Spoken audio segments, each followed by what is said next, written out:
High বন্ধুরা, আমি রিনা। আজকের একটা নতুন ভিডিও নিয়ে চলে এসেছি। তোমরা দেখতেই পাচ্ছ, একটা কিন্তু আমি চুড়িদারের পিস নিয়ে নিয়েছি। এটা কিন্তু এখন আমি কাটিং করব। তো সবার প্রথমে আমি আস্তরটাতে ঠিকঠাক করে মাপ দিয়ে কাটিংটা করে নিচ্ছি। সবার প্রথমে আমি 6 ইঞ্চি পরিমাণে ফুট গলার মাপটা নিয়ে নিলাম। তারপর 6 ইঞ্চি বগলতলা নিয়ে বডির যা মেজারমেন্ট আছে সেইভাবে 4 ভাগ করে আমি মাপটা নিয়ে নিলাম। তো এরপর কিন্তু হাতাগুলো কাটিং করে নিলাম।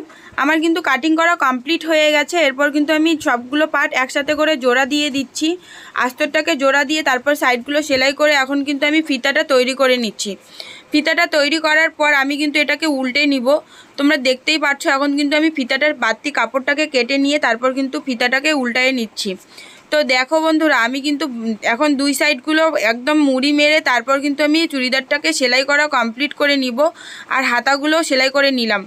তো দেখতেই পেলে তোমরা। আর আমার কিন্তু চুড়িদার সেলাই করা কমপ্লিট হয়ে গেছে। কেমন হয়েছে অবশ্যই জানিও কমেন্ট করে। আর এটা কিন্তু আমার ভাইয়ের বউ দিয়েছে।